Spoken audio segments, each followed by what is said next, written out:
قاعدہ نمبر 98، الثابت بالبینۃ کالثابت باتفاق الخصم، بینہ کے ذریعے ثابت ہونے والا خصم یعنی مد مقابل کے اتفاق سے ثابت ہونے والے کی طرح ہے۔ یعنی جو امر بینہ کے ذریعے ثابت ہو تو اسے ایسا سمجھا جائے گا کہ مد مقابل کے اتفاق سے وہ ثابت ہوا ہے، یعنی مد مقابل نے بھی اس کو تسلیم کر لیا ہے، یعنی جس کے خلاف فیصلہ ہوا ہے گویا اس کا بھی اتفاق ہو گیا ہے۔ اگر ایسا نہیں سمجھیں گے، یعنی جو فریق مقابل ہے جس کے خلاف فیصلہ ہوا ہے تو اگر اس کا اتفاق نہیں سمجھیں گے تو پھر اس کے خلاف فیصلہ کرنے سے اس پر ظلم لازم آئے گا اور اس کی گویا حق تلفی ہوگی، اس لیے کہ وہ تو انکار کر رہا ہے۔ تو اس لیے اس طرح کے قضیوں کو نپٹانے کے لیے یہ ضابطہ مقرر کیا گیا ہے کہ جب بینہ سے مدعی نے اپنی بات ثابت کر دی تو پھر جو فریق مقابل ہے جس کے خلاف فیصلہ ہوگا گویا اس نے بھی اس بات کو تسلیم کر لیا ہے، اس کا بھی اتفاق سمجھا جائے گا تاکہ اس کے خلاف فیصلہ کرنے سے اس پر ظلم لازم نہ آئے۔ الثابت بالبینۃ کالثابت باتفاق الخصم، بینہ کے ذریعے ثابت ہونے والا مد مقابل کے اتفاق سے ثابت ہونے والے کی طرح ہے۔ سیر کبیر کی شرح میں اس کی یہ مثال بیان کی گئی ہے کہ مسلمانوں نے ایک قاصد کو یہ پیغام دے کر، جو مسلمانوں کا اصل امیر ہے، چونکہ کفار سے حملے کی بات ہے تو مسلمانوں کے امیر نے ایک قاصد کو، ایک رسول کو خط لے کر کفار کی طرف بھیجا جس میں ان کے لیے یہ پیغام تھا کہ تمہاری امن کی مدت پوری ہو گئی ہے، یعنی اب تمہارے لیے امن نہیں ہے۔ اور رسول نے، قاصد نے وہ پیغام کفار کو جا کر کے سنا دیا، ان کے سامنے وہ پڑھ کر کے سنا دیا، اور اس کے بعد مسلمانوں نے ان پر حملہ کر دیا اور ان کے قلعے کو فتح کر لیا، حملہ کر کے ان کے قلعے کو فتح کر لیا۔ تو یہ کافر جو ہے مسلمانوں کے لیے مال فے شمار ہوں گے، یہ کافر مسلمانوں کے لیے مال فے شمار ہوں گے۔ اگر قلعے والے یعنی یہ کفار یہ کہیں کہ ہمیں کوئی خط نہیں پہنچا، اور رسول یہ کہتا ہے، قاصد یہ کہتا ہے کہ میں نے تو وہ خط پہنچا دیا، اس کا دعویٰ یہ ہے کہ میں نے تو انہیں پڑھ کر کے بھی سنا دیا ہے، اور دو مسلمان شاہدوں نے اس کی شہادت بھی دے دی، یعنی اس رسول کی شہادت بھی دے دی کہ ہاں اس نے یہ پیغام پہنچا دیا ہے، تو اب ان کافروں کے مال فے ہونے میں کوئی شبہ نہیں ہوگا، اور یہ ایسا سمجھا جائے گا، یعنی جب دو شاہدوں نے شہادت دے دی کہ کافروں نے بھی اس بات کو تسلیم کر لیا کہ ہماری امن کی مدت پوری ہو گئی ہے، امن ہمارے لیے اب نہیں ہے، تو گویا مسلمانوں کا ان پر حملہ کرنا اور ان کا مال فے بنا لینا یہ ان کے لیے جائز ہو جائے گا، اور کفار کا بھی اس میں اتفاق سمجھا جائے گا، اس لیے کہ بینہ سے جو بات ثابت ہوتی ہے تو فریق مقابل کے اتفاق سے وہ بات ثابت ہوتی ہے۔ الثابت بالبینۃ کالثابت باتفاق الخصم،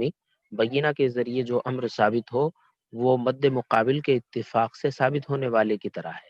تو گویا کافروں نے بھی اس بات کو تسلیم کر لیا کہ ہماری امن کی مدت پوری ہو گئی، لہذا اب مسلمانوں کا ان پر حملہ کرنا اور ان کافروں کا مسلمانوں کے لیے مال فے ہو جانا یہ درست ہو جائے گا۔ قاعدہ نمبر 99، الثابت بالدلالۃ کالثابت بالافصاح، دلالت کے ذریعے ثابت ہونے والا صراحت کے ذریعے ثابت ہونے والے کی طرح ہے۔ جیسے صراحت سے کوئی امر یا کوئی حکم ثابت ہوتا ہے، ایسے ہی دلالت سے بھی حکم اور امر ثابت ہو جاتا ہے۔ دلالت کے مقابل اگر صراحت آ جائے، یعنی دونوں میں اگر تعارض ہو تو اس وقت صراحت کا ہی اعتبار ہے، لیکن یہاں اس کو نہیں بتایا گیا، بلکہ یہاں کہہ رہے ہیں کہ دلالت سے جو امر ثابت ہوگا وہ ایسا ہی ہے جیسے صراحت سے ثابت ہو گیا ہو، وہ ایسا ہی سمجھا جائے گا جیسے صراحت سے ثابت ہو گیا ہو، یہاں تعارض اور تقابل کی بات نہیں ہے، اس لیے کہ تعارض اور تقابل کی صورت میں صراحت کا اعتبار ہوتا ہے، دلالت کا اعتبار نہیں ہوتا ہے۔ یہ قاعدہ ان مقامات میں جاری ہوتا ہے جہاں انسان کے سکوت کو گویائی کا درجہ دیا گیا ہے، جہاں انسان کے سکوت کو گویائی کا درجہ دیا گیا ہے۔ مثلا باکرہ عورت سے نکاح کی اجازت کے وقت اگر وہ خاموش رہی، اس نے سکوت اختیار کیا، تو اس کا یہ سکوت دلالتاً نکاح کی اجازت ہوگا، دلالتاً نکاح کی اجازت ہوگا۔ تو یہ قاعدہ ان تمام مقامات میں جاری ہوگا جہاں انسان کے سکوت کو گویائی کا درجہ دیا جاتا ہے۔ یا باکرہ عورت سے نکاح کی اجازت لی اور وہ بغیر آواز کے روئی یا ہنسی، تو یہ بھی دلالتاً اذن ہوگا، دلالتاً اجازت ہوگی۔ یا ایسے ہی ایک شخص کسی کے گھر میں داخل ہوا اور گھر میں داخل ہونے کے بعد اس نے دیکھا کہ سامنے گلاس رکھا ہوا ہے، جگ بھی رکھا ہوا ہے، تو یہ دلالتاً اس بات کی اجازت ہوگی کہ یہ اس سے پانی پی سکتا ہے۔ چنانچہ اگر اس نے جگ سے پانی نکال کر گلاس میں پانی پینا شروع کیا اور وہ گلاس گر کر کے ٹوٹ گیا، کنچ کا گلاس تھا یا کوئی دوسرا قیمتی گلاس تھا جو ٹوٹنے کی وجہ سے گرنے کی وجہ سے ٹوٹ گیا اور نقصان ہو گیا، تو اس کی وجہ سے یہ شخص ضامن نہیں ہوگا، اس لیے کہ یہاں دلالتاً اس بات کی اجازت ہے کہ یہ پانی پی سکتا ہے، اس لیے کہ گلاس رکھا ہوا ہے۔ لیکن اگر وہ داخل ہوتے وقت یہ کہہ دے، صراحت کر دے کہ آپ آ جائیے لیکن آپ پانی نہیں پیئیں گے، تو صراحت آ گئی، تو اب صراحت کے مقابلے میں یہ دلالت باطل ہو جائے گی۔ چنانچہ اب اگر یہ پانی پیتا ہے اور گلاس گر کر کے ٹوٹ جاتا ہے تو یہ شخص ضامن ہوگا، اس لیے کہ وہ جو دلالت تھی وہ صراحت کی وجہ سے باطل ہو گئی۔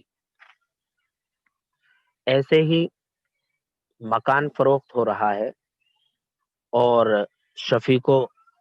حق شفا کے مطالبے کا حق ہے، لیکن وہ خاموش رہا،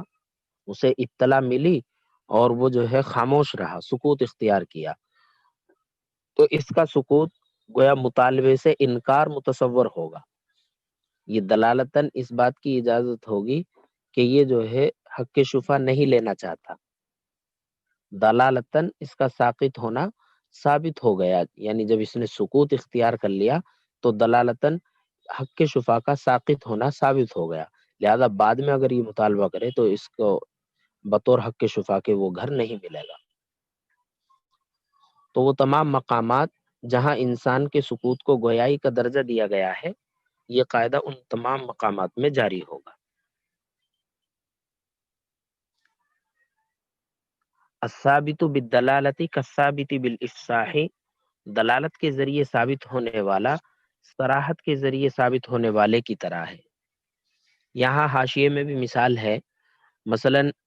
امیر نے کہا کہ میں نے ان کو امن دے دیا، اپنی مجلس میں امیر نے یہ بات کہی، مثلا کافروں کے تعلق سے کہا کہ میں نے ان کافروں کو جو ہے امن دیا، اور کسی شخص نے یہ بات ابھی کافروں کو نہیں پہنچائی، یہاں تک کہ امیر نے منع کر دیا کہ انہیں یہ بات نہ پہنچائی جائے کہ انہیں امن دیا جا رہا ہے، لیکن پھر بھی کوئی شخص جس نے یہ بات سنی امیر کی، پہلی والی بات، یہ بات جا کر کے جو ہے ان کفار کو پہنچا دی، تو وہ امن والے ہو جائیں گے، آمن ہو جائیں گے۔ اور اگرچہ مخبر ذمی ہی کیوں نہ ہو، مخبر ذمی ہی کیوں نہ ہو، لأن قول الامام ذالک فی مجلسہ، اس لیے کہ امام کا قول اس مجلس میں ایک امر ہے جو ہر سامع کے لیے ہے، یعنی ہر سامع کے لیے جو ہے اس پیغام کا پہنچانا ان تک جو ہے ضروری تھا، یعنی دلالتاً اس بات کی اجازت تھی کہ کوئی بھی ان تک یہ بات پہنچا دے۔ چنانچہ اگر ذمی نے بھی یہ بات پہنچا دی تو ان کے لیے امن ثابت ہو جائے گا، اس لیے کہ امیر کا یہ قول اس کی مجلس میں یہ ہر سامع کے لیے ہے، تو چاہے وہ ذمی ہی ہو، یعنی دلالتاً وہ ہر سامع کے لیے، ہر سامع کو جو ہے اس کا حق ہوگا کہ وہ کوئی پیغام جا کر کے ان کو پہنچا دے، چنانچہ ذمی نے بھی اگر یہ بات پہنچا دی تو ان کے لیے امن ثابت ہو جائے گا۔ تو یہاں امیر کا جو قول ہے مجلس کے اندر اندر، یہ دلالتاً سب کے لیے ہے، یعنی کوئی بھی اس پیغام کو پہنچا سکتا ہے، دلالتاً سب کے لیے ہے۔ اور اسی کو اس قاعدے میں بیان کیا ہے کہ دلالت سے ثابت ہونے والا ایسے ہی ہے جیسے صراحت سے ثابت ہو گیا ہو۔ چنانچہ ذمی مخبر نے بھی اگر ان کو یہ پیغام سنا دیا ہے تو ان کے لیے امن ہو جائے گا۔ قاعدہ نمبر 100، الثابت بالضرورت یتقدر بقدرها، ضرورت سے ثابت ہونے والا اس کے اندازے کے مطابق ہوتا ہے، یعنی ضرورت جو چیز ثابت ہوتی ہے تو وہ بقدر ضرورت ہی ثابت ہوتی ہے، اس سے زیادہ کی اس میں اجازت نہیں ہوتی، اس کے اندازے کے مطابق ہی وہ ضرورت رہتی ہے۔ مثلا حالت اضطرار اور مخمصہ میں مردار کھانے کی اجازت ہے، مردار یا غیر کے مال کو استعمال کرنے کی اجازت ہے، لیکن بس اتنی اجازت ہے جس سے اس کی جان بچ جائے، اس قدر کھانے کی اجازت ہے۔ مردار یا حرام، مثلا مردار بھی حرام ہوتا ہے، یا شراب، تو اس قدر پینے کی یا کھانے کی اجازت ہے جس سے اس کی جان بچ جائے، اس لیے کہ ضرورت بقدر ضرورت ہی ثابت ہوتی ہے، اس سے زیادہ کی اس میں اجازت نہیں ہوتی۔ اور غیر کا مال استعمال کر رہا ہے تو اس کی بھی اجازت ہے، لیکن اس میں بہرحال زمان ہوگا، زمان کی اس میں شرط ہوگی، لیکن اس قدر ہی کھائے گا یا اس قدر ہی پیے گا جس سے اس کی جان محفوظ ہو جائے، اس سے زیادہ کی اجازت اس کو نہیں ہوگی۔ الثابت بالضرورت یتقدر بقدرها، ضرورت بقدر ضرورت ہی ثابت ہوتی ہے، ضرورت سے ثابت ہونے والا اس کے اندازے کے مطابق ہوتا ہے، یعنی بقدر ضرورت ہی ثابت ہوتا ہے، ہونے والا امر اس کے اندازے کے مطابق ہی ثابت ہوتا ہے، اس کے اندازے کے مطابق ہوتا ہے۔ قاعدہ نمبر 101، الثابت بالعرف کالثابت بالنص،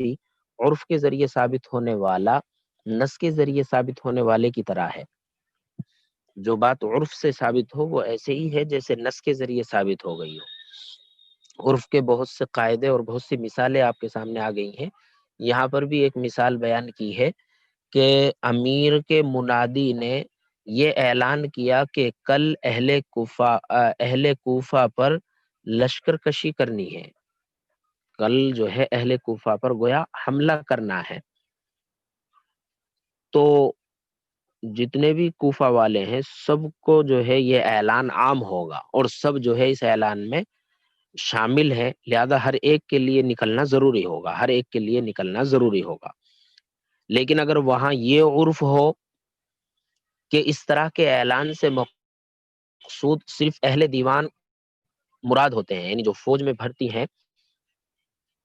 جو لشکر میں شامل ہوتے ہیں، جہاد کرتے ہیں، وہی اعلان میں داخل ہیں، لہذا اگر وہاں یہ عرف ہے تو پھر اس میں وہ داخل ہوں گے۔ لیکن اگر صراحت کر دی جائے کہ کل اہل کوفہ پر لشکر کشی کرنی ہے اور سب کو اس میں نکلنا ہے، تو اب یہ صراحت آ گئی، اور صراحت کے مقابل عرف کا اعتبار نہیں ہوتا۔ پیچھے عرف کے شرائط بیان کیے گئے تھے، تو وہاں ایک شرط یہ بھی تھی کہ عرف صراحت کے خلاف نہ ہو، چنانچہ اب یہاں صراحت آ گئی اور اعلان میں یہ کہہ دیا گیا کہ کل جو ہے اہل کوفہ پر حملہ کرنا ہے اور ان پر چڑھائی کرنی ہے اور سب کو نکلنا ہے، تو یہ سب کو نکلنا ہے کی جو صراحت آ گئی ہے، اب عرف کا اعتبار نہیں ہوگا، تو عرف کا اعتبار ہوگا لیکن صراحت کے خلاف نہ ہو۔ تو اور عرف سے ثابت ہونے والا ایسا ہی ہے جیسے صراحت سے ثابت ہونے والا ہو، چنانچہ اگر اعلان کیا کہ کل اہل کوفہ پر لشکر کشی کرنی ہے اور وہاں عرف یہ ہو کہ اہل دیوان ہی اس سے مقصود ہوتے ہیں، رجسٹر میں جن کے نام ہیں وہی مقصود ہیں تو پھر وہی مراد ہوں گے، اور ایسا سمجھا جائے گا کہ گویا انہی کی صراحت کی گئی ہے، اس لیے کہ عرف سے ثابت ہونے والا وہ نص سے ثابت ہونے والے کی طرح ہے۔ الثابت بالعرف کالثابت بالنص۔ قاعدہ نمبر 102، جنایت العجماء جبار، چوپایوں کی جنایت قابل ضمان نہیں، جانور کا ذاتی فعل یہ معاف ہے، قابل ضمان نہیں ہے، یعنی جو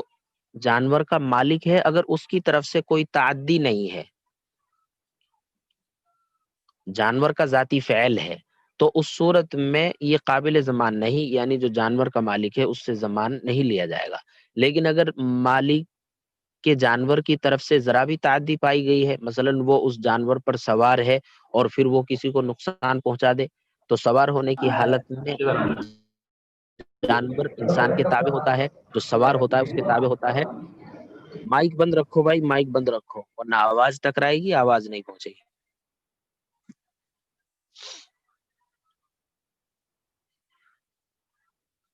تو سوار ہونے کی حالت میں اگر وہ کسی کو نقصان پہنچاتا ہے تو پھر مالک پر ضمان عائد ہوگا، اس لیے کہ اس کی طرف سے تعدی پائی گئی ہے۔ یا یہ کہ سوار نہیں ہے لیکن یہ دیکھ رہا ہے کہ میرا جانور فلاں کے کھیت میں چلا گیا ہے اور نقصان کر رہا ہے، یہ دیکھتا رہا اور وہ نقصان کرتا رہا، تو اس صورت میں بھی مالک کی طرف سے تعدی ہے، اس نے پکڑا نہیں اسے۔ تو اس ضابطے میں تفصیلات بہت ہیں، لیکن اتنا یاد رکھیں کہ مالک کی طرف سے اگر تعدی نہیں ہے بلکہ وہ صرف جانور کا فعل ہے تو اس صورت میں وہ قابل ضمان نہیں ہے، وہ معاف ہے، اس لیے کہ جانور کا فعل ہے۔ کسی کے بھی کھیت میں چلا گیا، حالانکہ بہت کنٹرول سے وہ لے کر کے چل رہا ہے جانوروں کو، یا یہ کہ سوار ہی ہے لیکن جانور جو ہے بالکل اچھل گیا، کود رہا ہے اور اس کے قابو سے باہر ہے اور پھر کسی کو نقصان پہنچا دے آگے سے پیچھے سے۔ تو چونکہ جانور کی اس طرح کی جو حرکات ہوتی ہیں ان پر انسان قابو نہیں پاتا ہے، تو اس لیے جو ہے وہ قابل ضمان نہیں ہوگا،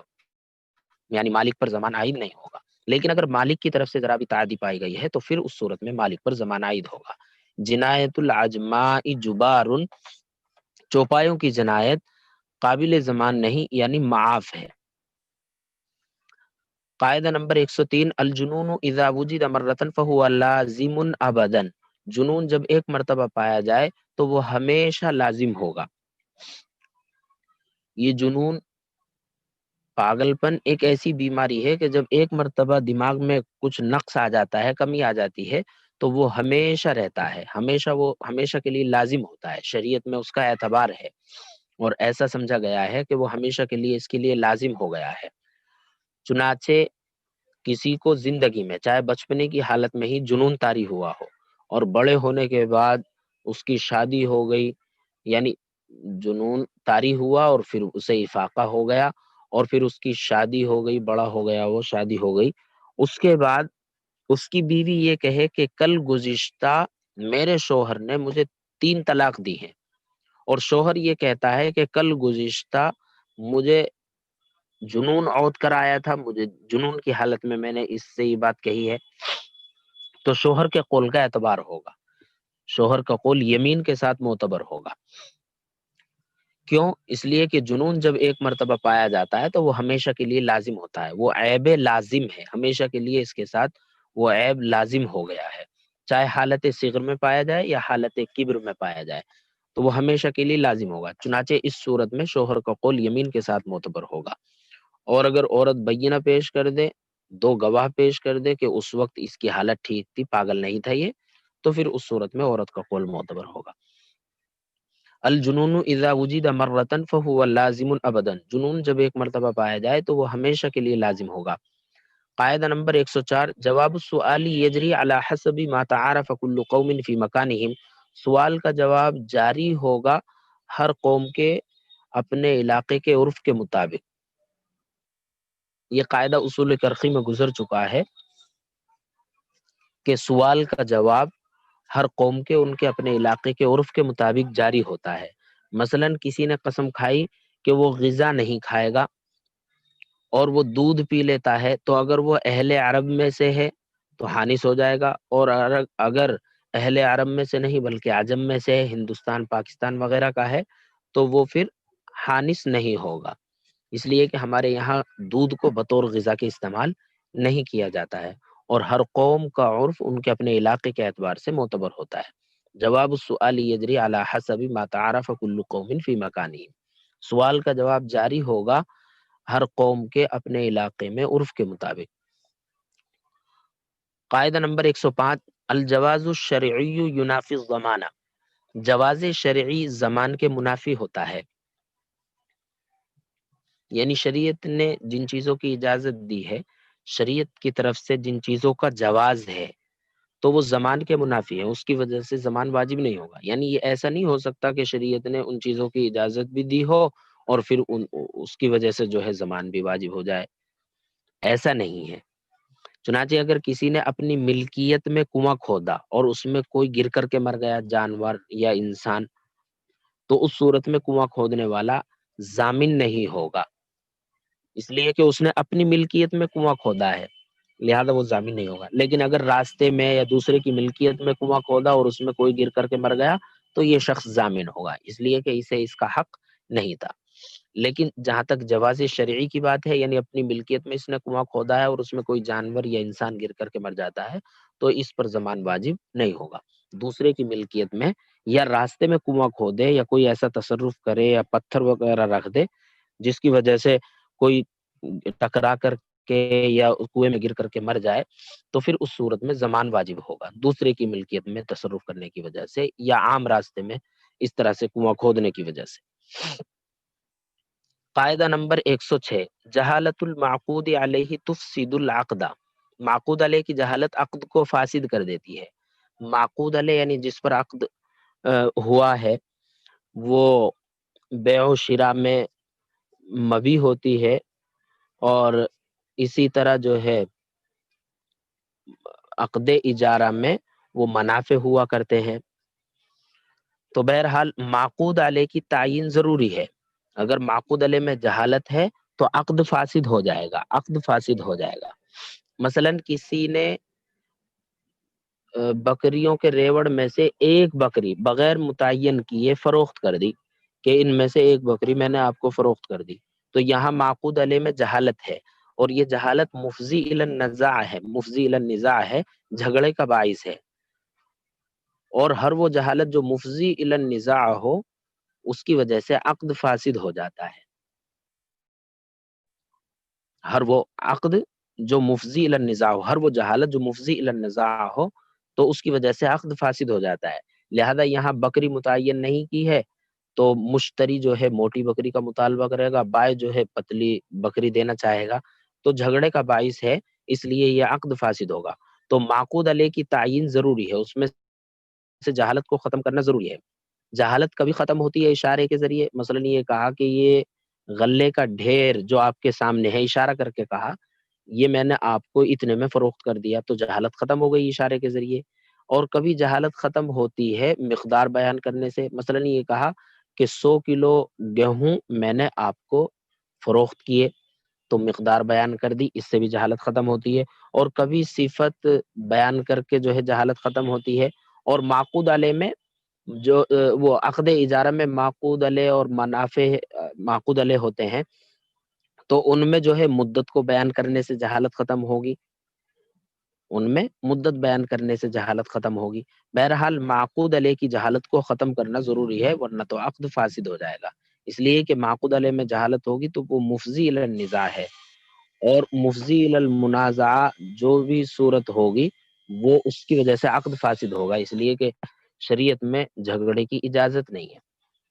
جہالت المعقود علیہ تفسد العقد، معقود علیہ کی جہالت عقد کو فاسد کر دیتی ہے۔ قاعدہ نمبر 107، بھئی ابھی چل جائے گا یا وقت ختم ہو رہا ہے؟